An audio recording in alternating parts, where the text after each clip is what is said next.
जय Hind and hello guys, स्वागत है आपका आपके अपने YouTube चैनल ज्ञानदेह होस्ट में। और इस वीडियो में मैं आपको बताने वाला हूं रेलवे रिक्रूटमेंट सेल यानी कि RRC वेस्टर्न रेलवे भर्ती 2023 के बारे में, जो कि आपकी यहां पर group C and group D की पोस्ट पर निकाली गई है एंड इसमें कैंडिडेट ऑल इंडिया से अप्लाई कर पाएंगे। तो आप इस वीडियो को देखते रहिए, यहाँ पर आपको स्टेप बाय स्टेप पूरी जानकारी दी जाएगी ताकि आप इसके बारे में संपूर्ण जानकारी जान सके। एंड वीडियो को देखने के बाद में अगर आपको कहीं पर कोई जानकारी समझ में नहीं आती है या फिर आपका कोई कंफ्यूजन है तो आप कमेंट के माध्यम से पूछ लीजिएगा। इसके अलावा गाइज आपको आगे बताना है मुझे कमेंट के माध्यम से ही कि क्या मुझे इसके फॉर्म फिलअप की वीडियो बनानी है, ताकि आप उस वीडियो को देख करके अगर इसमें एलिजिबल है आप इस फॉर्म को भर सके। अब चलिए शुरू करते हैं। अगर आपने अभी तक वीडियो को लाइक नहीं किया कर दीजिएगा एंड चैनल को सब्सक्राइब करके बेल आइकन भी ऑन कर लीजिएगा अगर आप चैनल के ऊपर नए हैं। तो गाइज आप यहाँ पर वीडियो में देख सकते हैं, ये आपकी RRCWR की ऑफिशियल वेबसाइट है। आप यहां पर देखेंगे notification for recruitment against sports quota for the year 2023-2024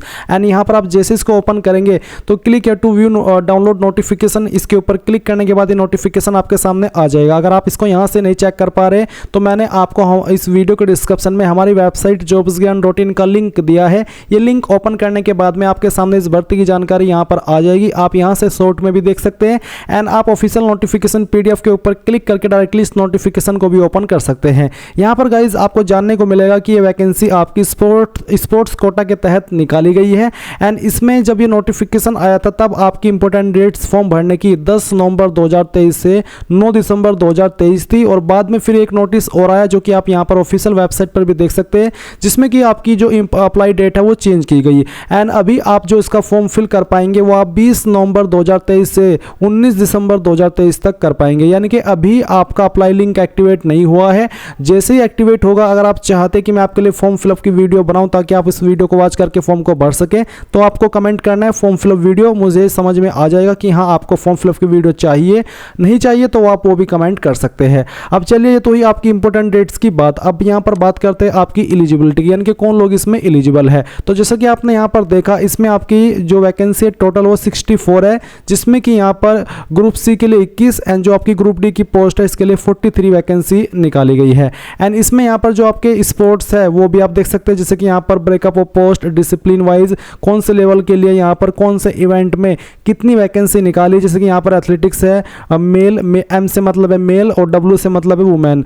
तो यहाँ पर खो खो है, रेसलिंग है, शूटिंग है, आपने किस लेवल पर क्या इसमें इवेंट में प्रोफिशेंसी वेट कैटेगरी खेली हो वो आपके सामने यहाँ पर दी गई है। फिर यहाँ पर लेवल 3/2 है 7th PC, इसमें आपके डिसिप्लिन है एथलेटिक्स, वेट लिफ्टिंग, इसके अलावा kho kho, table tennis, shooting, kabaddi, diving, ये सभी आपके स्पोर्ट्स हैं। इन स्पोर्ट्स में अगर आपने इन लेवल पर खेला है तो इसका मतलब है कि आप इसमें एलिजिबल रहेंगे। फिर यहाँ पर आपका लेवल फर्स्ट आता है 7th PC, इसमें आपके डिसिप्लिन यही वाले हैं। और यहाँ पर आपने अगर इनमें इवेंट में इस पोजीशन पर, जैसे कि यहाँ पर 400 metre position, 800 metre weight category proficiency, इनमें अगर आपने खेला है तो आप इस पर एलिजिबल रहेंगे। फिर आते हैं क्वालिफिकेशन, यानी कि ये तो आपकी स्पोर्ट्स की जानकारी हुई। अब क्या क्वालिफिकेशन से आप एलिजिबल हो पाएंगे अप्लाई करने के लिए, उसकी बात। उसके पहले आप यहां पर एज लिमिट देख लीजिए। एज लिमिट आपकी 18 से 25 साल के बीच रखी गई है, जो कि आपकी 1/1/2024 तक काउंट की जाएगी। यानी कि आपकी उम्र 1/1/2024 तक ना तो 18 साल से कम और ना ही 25 साल से ज़्यादा होनी चाहिए। या फिर आप इसको ऐसे भी देख सकते हैं कि अगर आपका डेट ऑफ बर्थ या फिर आपका जन्म 1/1/1999 से लेकर के 1/1/2006 के बीच में हुआ है तो आप इसमें एज के अकॉर्डिंग एलिजिबल है। मैं सिंपली बता दे रहा हूँ, आपको अपनी डेट ऑफ बर्थ देखनी है और फिर डेट ऑफ बर्थ देखने के बाद में आपको देखना है कि वो आपकी 1/1/1999 से लेकर के 1/1/2006 के बीच में अगर कहीं पर भी आती है, चाहे एक दिन भी बीच में क्यों ना हो, तो आप इसमें एलिजिबल है अप्लाई करने के लिए। आई होप आपको इसकी जानकारी समझ में आ गई होगी, नहीं आई है तो कमेंट के माध्यम से पूछ लीजिएगा। फिर आते क्वालिफिकेशन। तो क्वालिफिकेशन यहाँ पर आप देख लीजिए, अगर आप यहाँ पर लेवल 5/4 इन पोस्ट पर अप्लाई करेंगे या फिर इन इवेंट्स पर अप्लाई करेंगे, मैं आपको एक बार फिर से समझा देता हूँ। आप यहाँ पर नोटिफिकेशन में आइए, ये है आपका लेवल 4 5/4, यानी कि अगर आप इनमें से किसी भी इवेंट में अप्लाई करते हैं, जैसे कि यहाँ पर ये मेंशन किए गए हैं, तो फिर आपके पास क्वालिफिकेशन ग्रेजुएट होनी चाहिए।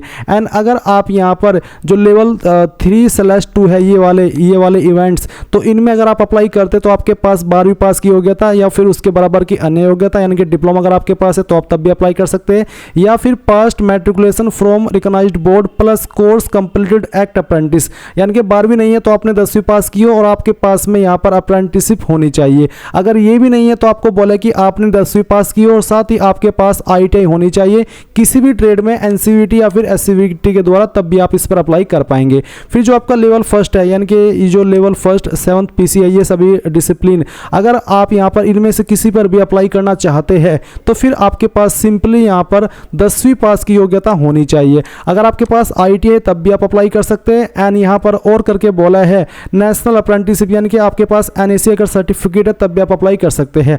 10वीं ITI दोनों कंपलसरी नहीं है, अगर आपके पास सिर्फ 10वीं भी है तो तब भी आप इस पर अप्लाई कर पाएंगे। आई होप आपको क्वालिफिकेशन की जानकारी भी समझ में आई होगी।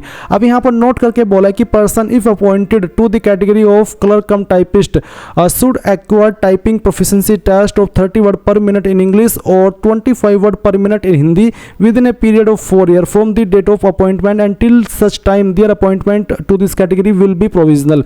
यानी कि अगर आप यहाँ पर सिलेक्ट हो जाते हैं क्लर्क कम टाइपिस्ट की पोस्ट पर, तो फिर आपको ज्वाइन होने के 4 साल के बीच में, ये 4 साल का आपको समय दिया जाएगा टाइपिंग सीखने का, जिसमें कि आप या तो इंग्लिश की सीख सकते हैं जिसके लिए 30 वर्ड पर मिनट स्पीड रखी गई है, एंड अगर हिंदी की सीखेंगे तो 25 वर्ड पर मिनट आपकी स्पीड होनी चाहिए। तब तक आपको यहाँ पर प्रोविजनल रखा जाएगा, यानी कि आप परमानेंट नहीं होंगे। तो 4 साल तो बहुत होते हैं अगर आप सिलेक्ट हो जाते हैं और आप क्लर्क कम टाइपिस्ट की जॉब चुनते हैं, तो फिर इतने में तो आप 1000 बार टाइपिंग सीख सकते हैं, क्योंकि कम से कम 2-3 महीने के अंदर का कोर्स जो होता है उसमें आप सीख जाते हैं, और वैसे भी आपको तो यहाँ पर 4 साल का समय दिया जा रहा है, आप इसको सीख लेंगे। अब आती है स्पोर्ट्स अचीवमेंट। तो स्पोर्ट्स अचीवमेंट में जान लीजिए कि ये जो आपके डिसिप्लिन है, ये डिसिप्लिन आपने किस लेवल पर खेले हैं, आपके गेम किस लेवल पर खेले, तब जाकर के आप इसमें एलिजिबल होंगे। तो बोला है only those sports person who have acquired the following sports achievement eligibility norms in the championship after 1/4/2021 and are active will be eligible to apply for appointment against above post under sports quota. यानी कि जिन्होंने अपनी इस जो sports qualification है वो 1/4/2021 के बाद में प्राप्त की है, अचीव की है, तो वही कैंडिडेट इसमें एलिजिबल हो पाएंगे अप्लाई करने के लिए। यहाँ पर अगर आप लेवल 5/4 की पोस्ट पर अप्लाई करते हैं, डिसिप्लिन पर अप्लाई करते हैं, तो आपको रिप्रेजेंटेड करना है कंट्री को in Olympics games senior category में, या फिर at least 3rd position in the world cup, जिसमें कि junior youth senior category, world championship या फिर जूनियर सीनियर कैटेगरी में, एशियन गेम में सीनियर कैटेगरी में, कॉमनवेल्थ गेम्स में सीनियर कैटेगरी में, यूथ ओलंपिक में, चैंपियन ट्रॉफी में, हॉकी में, या फिर थॉमस ओबर कप बैडमिंटन में। तो इनमें से किस लेवल पर आपने खेला हो तब आप इस पर अप्लाई कर पाएंगे।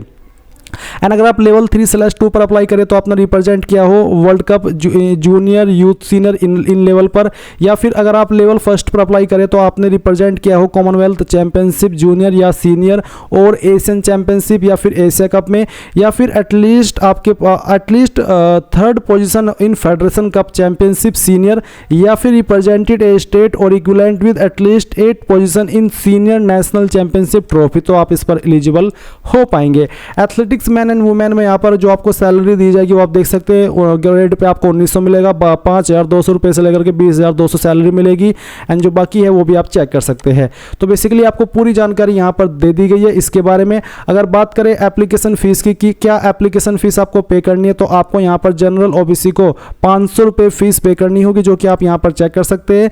एंड जो SC/ST कैंडिडेट को यहाँ पर 250 रुपये फीस पे करनी है। आपको बोला है ₹500 with A provision of refunding. आपको जो कैंडिडेट 500 रुपये फीस पे करेंगे उनको 400 रुपये बाद में रिफंड कर दी जाएगी जब आप आपका जो ट्रायल है वो दे देंगे। अगर आप इसमें एलिजिबल पाए जाते हैं, ट्रायल के बाद में आपकी जो 400 रुपये फीस है वापस की जाएगी। जो कैंडिडेट यहाँ पर 250 रुपये से अप्लाई करेंगे, यानी कि SC/ST ex serviceman, all category female, इनको यहाँ पर जो ट्रायल दे देंगे उनको फिर यहाँ पर पूरी की पूरी इनकी फीस वापस कर दी जाएगी। तो गाइज आई होप आपको यहाँ पर सब जानकारी क्लियर हो गई होगी। आप इस नोटिफिकेशन को चेक कर लीजिएगा, रीड कर लीजिएगा, एंड उसके बाद में अगर आपके मन में कोई सवाल डाउट रह गया है या फिर वीडियो को देखने के बाद में रह गया है तो वो आप कमेंट के माध्यम से पूछ लीजिएगा, और कमेंट के माध्यम से बताना जरूर है कि मुझे फॉर्म फिलअप की वीडियो बनानी है या फिर नहीं बनानी है। Again thanks for watching. जय हिंद।